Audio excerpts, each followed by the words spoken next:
It's Spence, the evil genius, from Went to the Laboratory with your lab secrets tip of the day. Today we're proud to announce the release of our latest LabCode plugin, and it's called LabPhotos. It's a great complement to the other ones in the LabCode package, including our Lab Videos, our Lab Protect, and our Lab Pods. Now, what does LabPhotos do? Well, it's the easiest way possible for you and the members of your site to manage photographs on your Lab Secret solution. Now, what I've done here is I've set it up on the Lab Secrets demo site so that when I go to the Community tab and click on Photos, I'm taken to the All Albums page. But there's 4 ways that you can start a member out looking at and interacting with your photos. They can go to the All Photos page, the All Albums page, the My Photos page, or the My Albums page. If I click on My All Photos page, or I should say the All Photos page, you can see that this is an aggregation of all the photographs across all of the members on the site.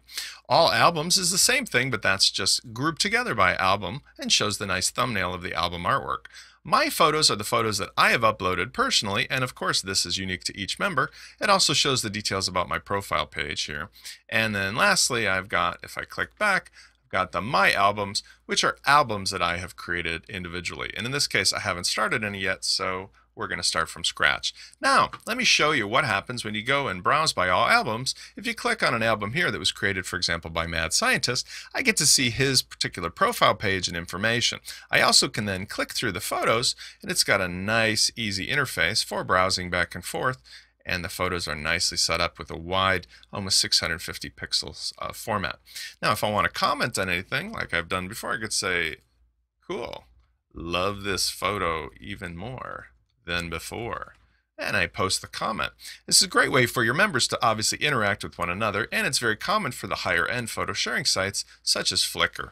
Now, when I go back here to the album, I can go ahead and take other action with Mix Profile, or if I like, I can continue onwards to either view My Albums or My Photos.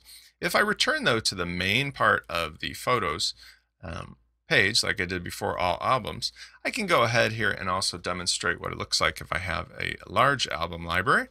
Here you can see we got a nice 4-column grid, and it's very nicely spaced, and when I go ahead and click, I can enjoy the photographs very quickly, going back and forth. Okay, let me show you how I can create an album and upload photographs, because that's got a great interface as well.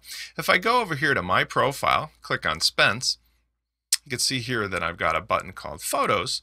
When I click on it, I can go ahead and upload some photos. Now, I previously had uploaded some before, but let me show you how I can start from scratch here. So I click on Add Photo, and from here I got a great little Ajax button that allows me to select which images I want.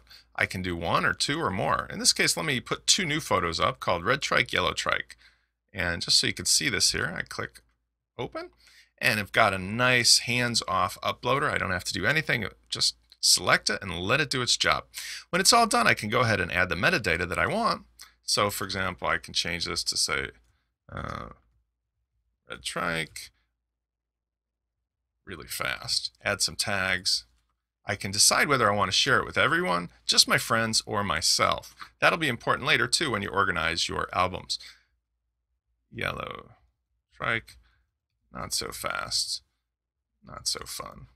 Now here's the cool part. I can go ahead and create a new album, or I can select from one that previously existed. Since I didn't have one before, I'll say red and yellow. Just some trikes, fun and not so fun. Now, I'm going to share this with everyone, click Save Changes, and that'll be it. It'll automatically create the album with these 2 images in here. Now I can go ahead and say My Albums, and I can choose what artwork I want on the cover.